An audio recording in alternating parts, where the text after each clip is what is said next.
السلام علیکم ورحمۃ اللہ وبرکاتہ۔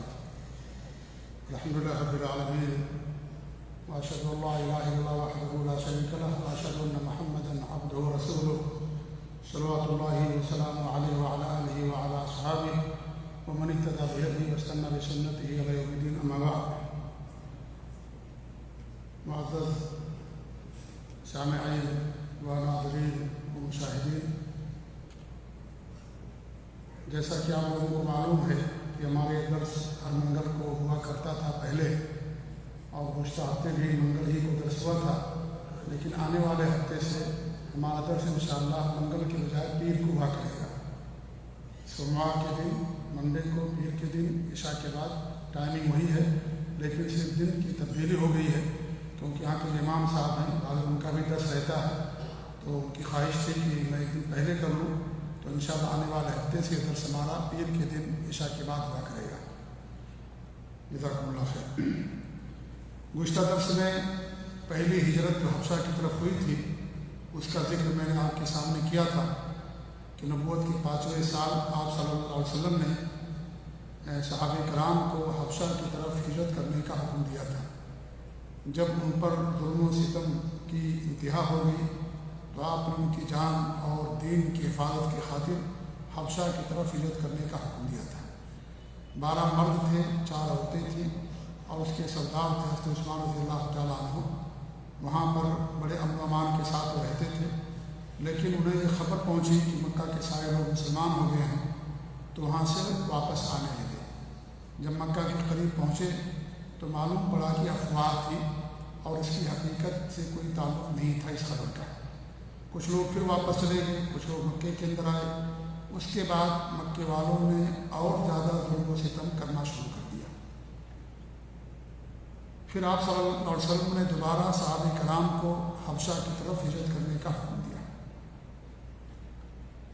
اس بار کی ہجرت تھی پہلے کے مقابلے میں زیادہ مشکلات سے گھری تھی۔ پہلی بار جب انہوں نے ہجرت کی تو مکہ کے لوگوں کا اس کا کوئی علم نہیں تھا، لیکن اس بار انہیں اس بات کا علم ہو گیا تھا کہ مسلمانوں کو حبشہ کی شکل میں ایک امن و امان والا ملک مل گیا ہے، لہذا وہ کبھی بھی اپنی جان اور دین کے حفاظت کی خاطر دوبارہ وہاں جا سکتے ہیں۔ اس لیے پہلے سے چوکنا تھے، پہلے سے تیار تھے کہ اگر مسلمان اس طریقے کی کوشش کریں گے تو ہم ان کی کوششوں کو ناکام بنائیں گے، لیکن اللہ رب العالمین اپنے مومن بندوں کے ساتھ ہے۔ اللہ رب العالمین مدد فرمائی، اور دوسرا قافلہ جب روانہ ہوا تو اس میں 83 مرد تھے اور 18 یا 19 عورتیں تھیں، اور یہ قافلہ بڑے امن و امان کے ساتھ، آسانی کے ساتھ حبشہ پہنچ گیا۔ وہاں وہ رہتے تھے۔ جب مکے والوں کو یہ معلوم ہوا کہ وہاں وہ لوگ بڑی آسانی کے ساتھ، امن و امان کے ساتھ وہاں پر گزر بسر کر رہے ہیں، تو انہیں بڑا قلق ہوا، بڑی تکلیف ہوئی، اور وہاں بھی انہیں سکون کے ساتھ جینے پر مجبور کرنا شروع کر دیا۔ اس کے لیے انہوں نے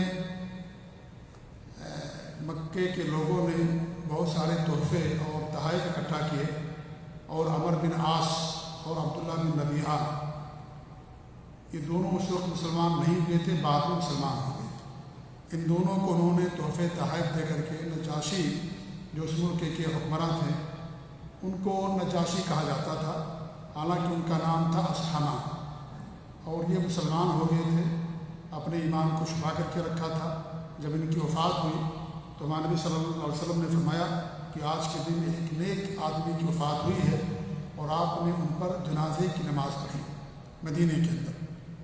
تو وہ مسلمان ہو گئے تھے، ان کا نام تھا اصحمہ، بڑے عادل اور منصف تھے، اور حبشہ ملک کے حکمراں اور بادشاہ تھے۔ آپ صلی اللہ علیہ وسلم نے ان کی طرف دوبارہ ہجرت کرنے کا حکم دیا۔ یہ لوگ بڑے تحفے تحائف لے کر کے حبشہ پہنچے، اور سب سے پہلے جا کر کے لوگوں نے ان کے جو وزراء تھے ان سے ملاقات کی، اور کہا کہ ہمارے ملک کے کچھ ناسمجھ اور ناعاقبت اندیش لوگ تمہارے ملک میں آ گئے ہیں، اور ہم ان کی طرف سے نمائندہ بن کر کے آئے ہیں۔ یہ نہ تمہارے دین کو مانتے ہیں، نہ ہمارے دین کو مانتے ہیں، ایک نیا دین لے کر کے آئے ہیں، لہذا ہم کو آپ کے ملک سے اپنے ملک لے جانے کے لیے آئے ہوئے ہیں۔ ان کے جو وزراء تھے انہوں نے کہا ٹھیک ہے، ہم بادشاہ کے سامنے بات رکھیں گے، اور سفارش کریں گے کہ تمہارے آدمیوں کو تم لوگوں کے ساتھ بھیج دیا جائے۔ اس کے بعد بادشاہ کے سامنے یہ دونوں حاضر ہوئے، عمر بن عاص اور عبداللہ بن ربیعہ، اور جا کر کے اپنا مدعا وہاں بیان کیا کہ ہمارے یہاں آنے کے مقصد تحفے پیش کیے سب سے پہلے بادشاہ کی خدمت میں یا اس کے سامنے، اور اس کے بعد اپنے آنے کا غرض اور مدعا بیان کیا اور کہا کہ ہمارے آنے کا مقصد یہ ہے کہ ہمارے ملک کے کچھ سرفرے اور جذباتی قسم کے لوگ آپ کے ملک میں آ کر کے پناہ لے لیے ہیں، اور انہوں نے ہمارے باپ دادا کا دین چھوڑ دیا، اور نہ آپ کے دین پر ہیں نہ ہمارے دین پر ہیں، اور ان کے گھر والے بےحد پریشان ہیں۔ ان کی وجہ سے ہمارے یہاں بہت زیادہ آپس میں تعلقات بگڑ گئے ہیں، لہذا ہم آپ کے پاس آئے ہیں کہ آپ انہیں ہمارے ملک کے لوگ ہیں ہمارے حوالے کر دیں۔ بادشاہ نے بات سنی تو اس نے سمجھا کہ معاملہ بڑا خطرناک ہے، سنگین ہے، تو بادشاہ نے جو لوگ گئے ہوئے تھے ان میں سے بلایا مسلمانوں کو، صحابہ کرام کو، تو ان کی ترجمانی کرنے کے لیے جعفر بن ابی طالب، جو نبی صلی اللہ علیہ وسلم کی شاہ کے بھائی بیٹے تھے، علی رضی اللہ تعالیٰ عنہ کے بھائی تھے، ابو طالب کے بیٹے جعفر بن ابی طالب، وہ ترجمانی کرنے کے لیے بادشاہ کے دربار میں حاضر ہوئے۔ چونکہ آپ کے بھتیجے تھے، یہ آپ کے بھائی تھے اور ایک ہی خاندان تھا، اس لیے سب زیادہ آپ کے بارے میں وہی جانتے تھے، اس لیے آپ کی طرف سے ترجمانی کرنے کے لیے مسلمانوں کی طرف سے جعفر بن ابی طالب رضی اللہ تعالیٰ عنہ حاضر ہوئے۔ جعفر رضی اللہ تعالیٰ عنہ نے بغیر کسی لاگ لپیٹ کے، بغیر کسی خوف کے ساری باتیں اس کے سامنے پیش کی، اور انہوں نے کہا جانے سے پہلے کہ ہم سچ بولیں گے چاہے ہمارا انجام کچھ بھی ہو۔ انہوں نے کہا کہ ہم جاہلیت میں تھے، مردار کھاتے تھے، بتوں کو پوجتے تھے، بیٹیوں کو زندہ درگور کر دیا کرتے تھے، شراب نوشی کرتے تھے، اور اس طریقے سے ہمارے یہاں یعنی فحاشی اور بدکرداری عام تھی، اور چھوٹی چھوٹی باتوں پر ہمارے یہاں جنگیں ہوا کرتی تھی۔ جو بڑا ہوتا تھا، طاقتور ہوتا تھا، اپنے سے نیچے کے لوگوں پر ظلم کرتا تھا، اور چھوٹی چھوٹی باتوں پر ہمارے یہاں برس جنگ ہوا کرتی تھی، مردار کھاتے تھے ہم، اور اس طریقے سے بہت ساری باتیں گرائیں۔ اسی اثر میں انہوں نے کہا کہ اللہ رب العالمین نے ایک نبی بھیجا جو ہماری قوم میں سب سے زیادہ معروف تھے صداقت میں، امانت داری میں، عالی نسب میں، سچائی میں، اور انہوں نے ہمیں یہ بتایا کہ ہم صرف اللہ کی بات کریں، اللہ پر ایمان لائیں، بتوں کی، دیوتاؤں کی، درختوں کی، قبروں کی اور اس طریقے سے غیر اللہ کی عبادت نہ کریں، صرف اللہ تعالیٰ کی بات کریں، اس کے اوپر ایمان لائیں، حسن سلوک کریں، بچیوں کے، بیٹیوں کے حقوق ادا کریں، اور آپس میں صلہ رحمی کریں، سچ بولیں، امانت داری سے کام لیں، جنگ نہ کریں، دوسرے کا ادب احترام کریں۔ پاک دامنی کی آپ نے تعلیم دی، اور آپ نے ہمیں یہ بھی کہا کہ جو پاک دامن عورتیں ہیں ان پر الزام تراشی نہ کرو، یتیموں کا مال نہ کھاؤ۔ ان تمام چیزوں کی ہمارے نبی نے ہمیں تعلیم دی، ہم نے آپ کو سچا جانا اور آپ پر ہم ایمان لے آئے۔ جب ہماری قوم نے یہ دیکھا تو انہوں نے ہم پر ظلم کرنا شروع کر دیا اور ظلم کی انتہا کر دی ہمارے اوپر، تو ہمارے نبی نے یہی مناسب سمجھا کہ آپ ایک عادل حکمراں ہیں، اپنی جان اور اپنا دین بچانے کے لیے ہمارے نبی نے آپ کے ملک کو ترجیح دیا کہ ہم آ کر کے آپ کے ملک میں امن و امان کے ساتھ اپنے دین پر عمل کر سکیں، اور ہمیں امید ہے آپ کی ذات سے کہ آپ ہمیں آسانی کے ساتھ اپنے ملک میں رہنے دیں گے اور ہمارے اوپر کسی بھی طرح کا ظلم نہیں کریں گے۔ اس کے بعد ساری بات کہی جعفر بن ابی طالب رضی اللہ تعالیٰ عنہ نے، تو اس نے کہا کہ آپ کے نبی جو دین لے کر کے آئے ہیں کیا اس میں سے کچھ ہمیں سنا سکتے ہو؟ انہوں نے کہا کہ ہاں، تو انہوں نے سورہ مریم کی شروع کی چند آیتوں کی تلاوت کی۔ جب تلاوت کی تو وہ بادشاہ سن کر کے زار و قطار رونے لگا، اور اس کے جو وزراء تھے وہ بھی رونے لگے، اور اس نے کہا کہ یہ جو کلام ہے اور عیسیٰ علیہ السلام پر جو کلام تھا ان دونوں ایک ہی مشعل سے اور یعنی ایک ہی سورس سے آئے ہوئے ہیں۔ اس کے بعد بادشاہ نے دونوں کو حکم دیا کہ ہمارے ملک سے نکل جاؤ، اور تحفے تحائف واپس کر دیے۔ پہلے دن بات ختم ہو گئی، اس کے بعد عمر بن عاص نے دوسری چال چلی اور عبداللہ بن ربیعہ سے کہا کہ ہم کل جا کر کے ان کو یہاں سے نکلوا کر کے رہیں گے اور ان کی جڑ ہم کاٹ دیں گے۔ کہا کہ عبداللہ بن ربیعہ نے کہ جانے دو، ہمارے ملک کے لوگ ہیں، یہی کیا کم ہے کہ دربدری کی زندگی گزار رہے ہیں، اپنے گھر والوں کے پاس نہیں ہیں، ہمارے ملک میں نہیں، یہی کیا کم ہے ان کے لیے مصیبت کے طور پر، لہذا ان کو رہنے دو یہاں پر اور ہم ان کے دربار میں دوبارہ نہیں جائیں گے۔ تو عمر بن عاص نے کہا کہ نہیں، ہم ضرور جائیں گے اور ان کو یہاں سے نکلوا کر کے رہیں گے۔ دوبارہ پھر وہ بادشاہ کی خدمت میں گئے اور کہا کہ لوگ عیسیٰ علیہ السلام کے بارے میں بہت بری بات کہتے ہیں۔ یعنی ایک نئی چال چلی عمر بن عاص نے، کہا کہ عیسیٰ کے بارے میں یہ لوگ ایک بری بات کہتے ہیں۔ تو بادشاہ نے پھر بلایا ان کو۔ اب مسلمانوں کی دلوں میں تھوڑی بے چینی آئی کہ اب تو معاملہ ہمارا نپٹ گیا تھا، اب کیا معاملہ ہے؟ پھر بھی انہوں نے تہیہ کیا کہ جو بھی بات ہوگی ہم سچ ہی کہیں گے اور بغیر کسی لاگ لپیٹ کے جو ہمارا عقیدہ ہے اور جو ہمارا دین ہے ان کے سامنے ہی پیش کریں گے۔ بادشاہ نے پوچھا کہ تمہاری کیا رائے عیسیٰ علیہ السلام کے بارے میں؟ تو انہوں نے کہا کہ ہمارے نبی صلی اللہ علیہ وسلم یہ فرماتے ہیں کہ وہ اللہ تعالیٰ کے بندے تھے، اللہ کے رسول تھے، اللہ تعالیٰ کا کلمہ تھے، اللہ رب العالمین نے پاک دامن اور کنواری مریم کے اس میں القاء کیا اور اللہ کی روح تھے اور اللہ رب العالمین نے ان کو نبوت و رسالت سے مشرف کیا۔ کہا یہ ہمارا عقیدہ ہے حضرت عیسیٰ علیہ السلام کے بارے میں کہ وہ اللہ کے بندے تھے، اللہ کے غلام تھے، اللہ نے آپ کو نبی اور رسول بنایا، بچپن میں قوت گویا عطا فرمائی اور اللہ تعالیٰ کا کلمہ ہے، اللہ تعالیٰ کی روح ہے۔ بادشاہ جھکا اور ایک تنکا اٹھایا اور کہا کہ عیسیٰ علیہ السلام اس تنکے کے بھی برابر مالک نہیں تھے۔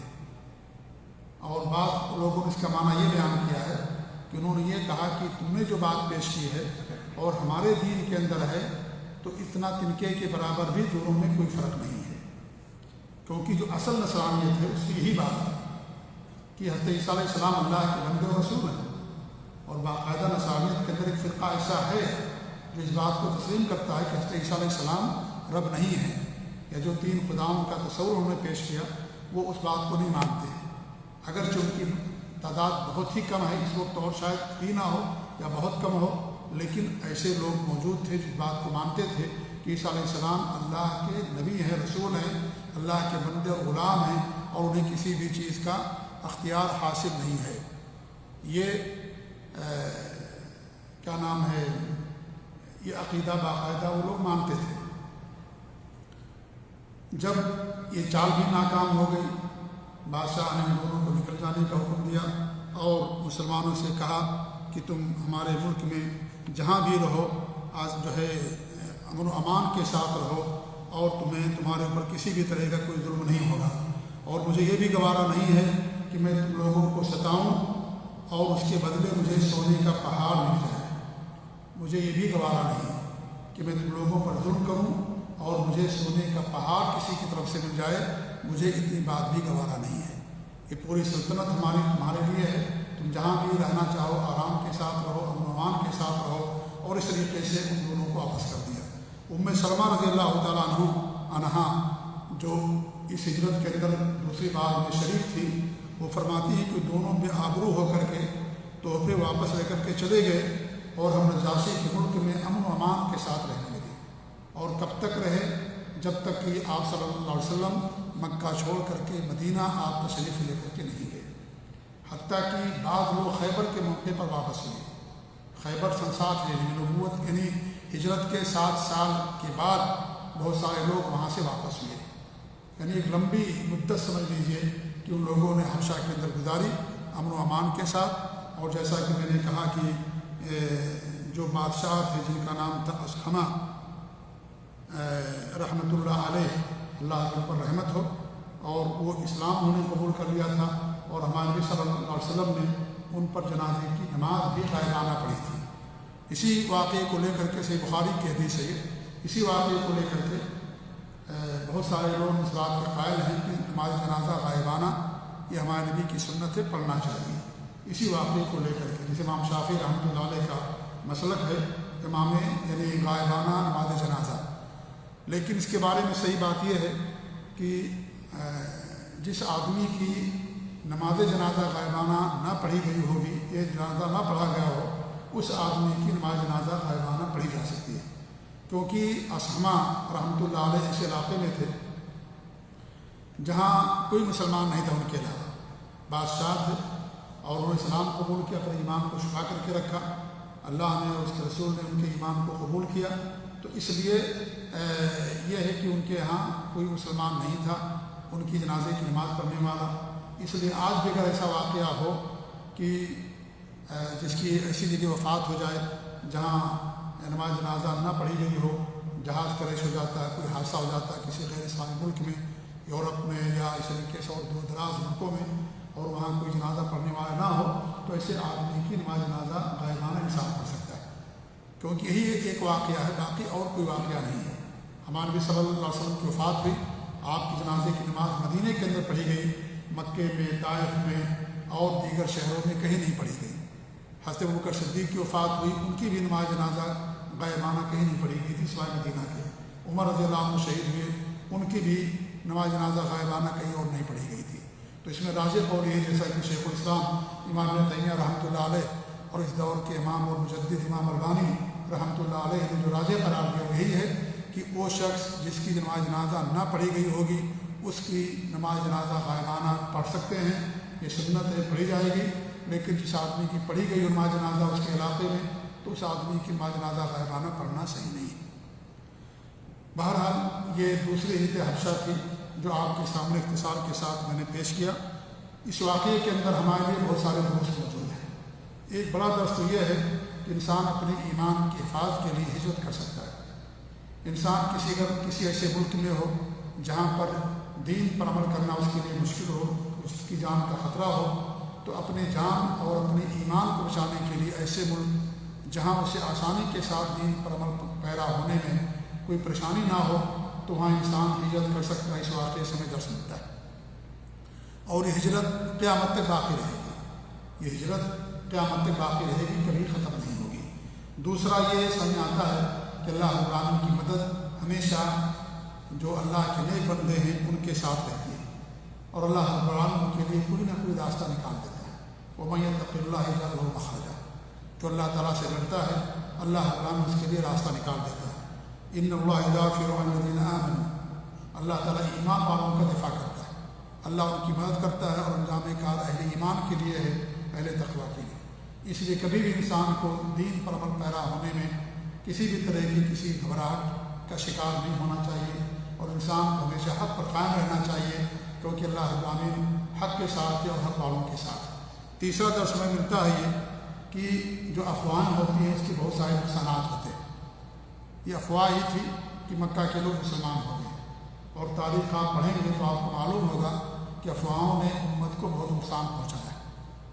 آپ دیکھیں بڑی ساری افواہیں اڑائی گئی، اللہ کے رسول کے زمانے میں خود غزوہ احد میں افواہ اڑائی گئی کہ اللہ کے رسول صلی اللہ علیہ وسلم کو قتل کر دیا گیا، جس کی وجہ سے مسلمان بددل ہو گئے کہ اب ہمیں جینے سے کیا فائدہ، اللہ کے رسول کی ان کو قتل کر دیا گیا، اور اس افواہ کا بہت برا اثر پڑا مسلمانوں کے اوپر۔ تو جو افواہ ہوتی ہے افواہ کے بہت سارے نقصانات ہوتے ہیں۔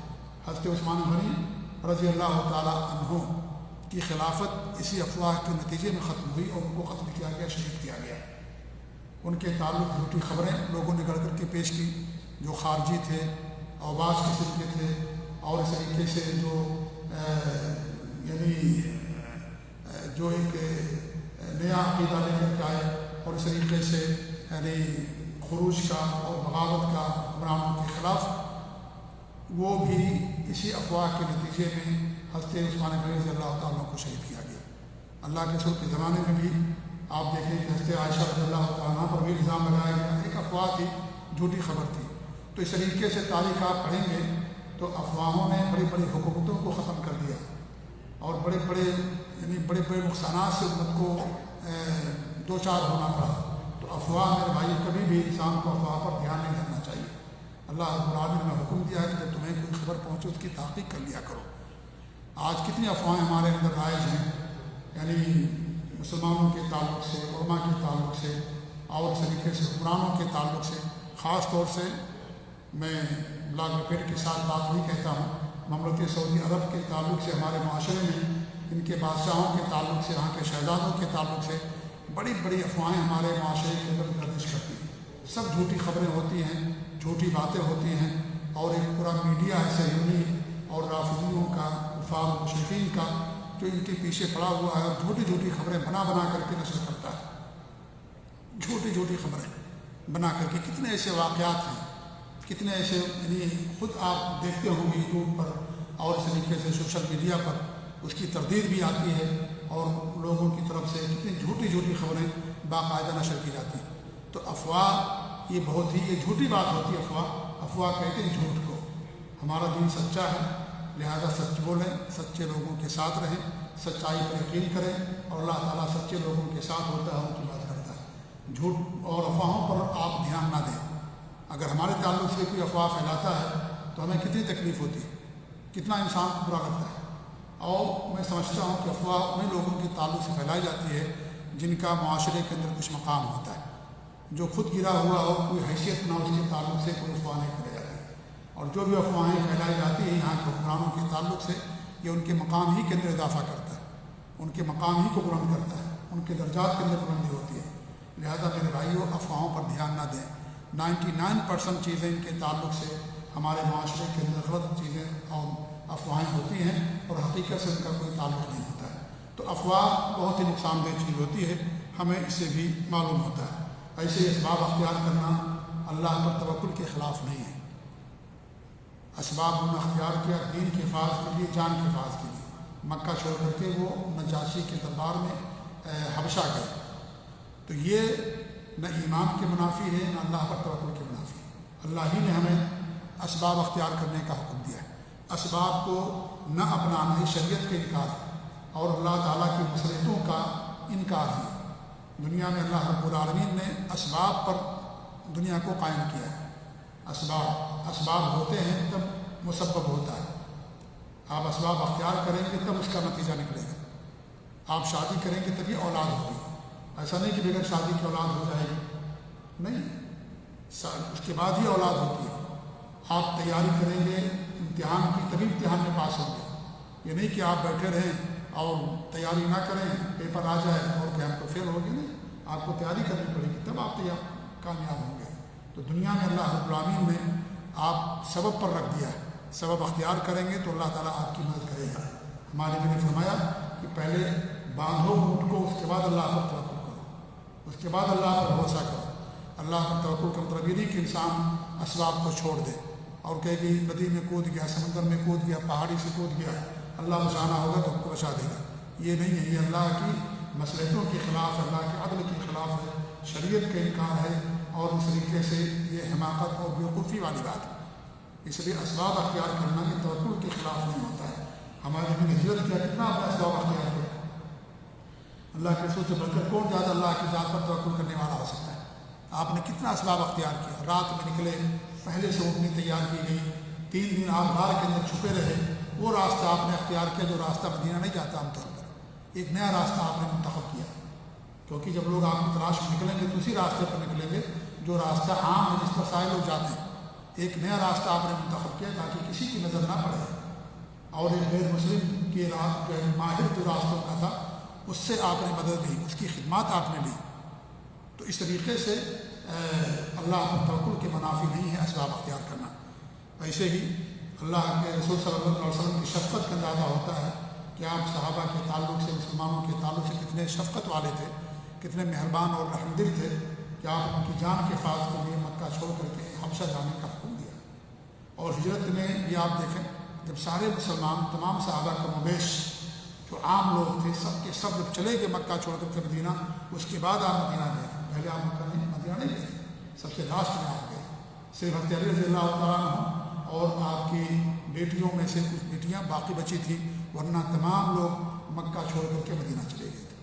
کیوں؟ اس لیے کہ اگر آپ پہلے مدینہ چلے جاتے تو جو لوگ باقی بچ جاتے ان کے لیے اور زندگی دوبھر ہو جاتی، ان پر اور ظلم و ستم کے پہاڑ توڑے جاتے، ان کا قتل اور زیادہ ہوتا۔ اس لیے آپ صلی اللہ علیہ وسلم نے پہلے صحابہ کو بھیجا کہ آپ کی شفقت تھی، آپ کی محبت اور نرمی تھی، اس کے بعد آپ صلی اللہ علیہ وسلم ہونا گئے۔ ایسی عدل کا تقاضا یہ کہ ایک طرفہ بات نہ سنی جائے، یہ چیز بھی ہمارے یہاں بہت رائج ہے۔ ہم کسی کی ایک بات سن کر کے پورا اپنا دماغ خراب کر لیتے ہیں اور ان کے خلاف ایک غلط جو ہے ذہن کے اندر ایک بات اٹھا لیتے ہیں. ایک طرفہ کبھی بات سن کر کے انسان عدل و انصاف تک نہیں پہنچ سکتا. اس لیے آپ دیکھیے اسلام کے اندر حکم دیا گیا کہ دونوں کی بات کو سنو.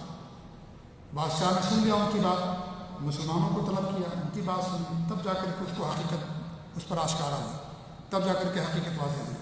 کوئی انسان اپنی غلطی بیان نہیں کر سکتا ہے، کوئی بھی ایسا انسان ہے جو اپنی غلطی کو بیان کرے.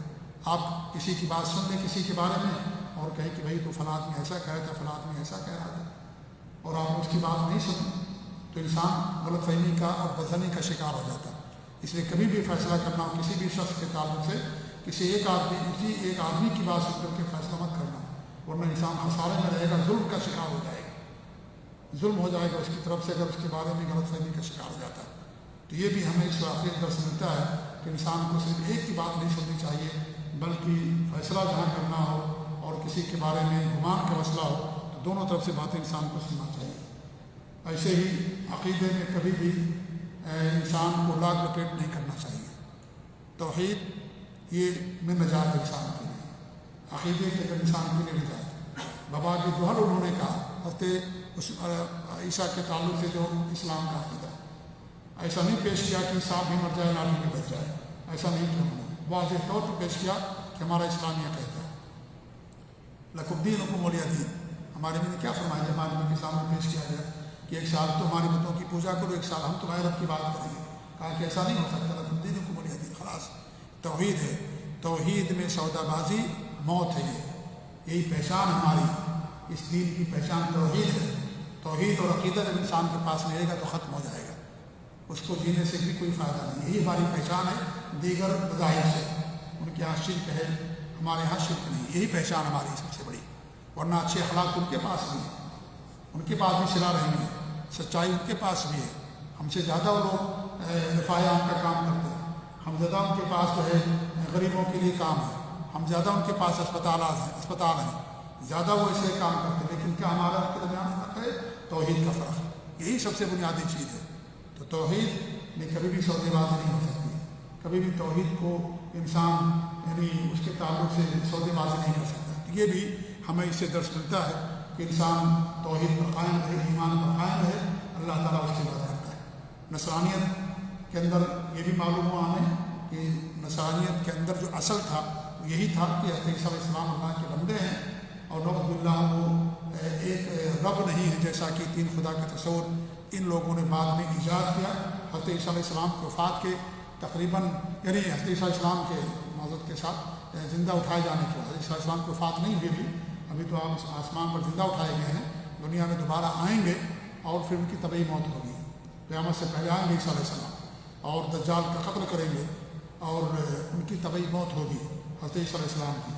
اور حضرت عیسیٰ علیہ السلام زندہ اٹھانے کے لیے آسمان پر ہیں، ابھی ان کی وفات نہیں ہوئی ہے تو وہ آئیں گے دنیا کے اندر دوبارہ.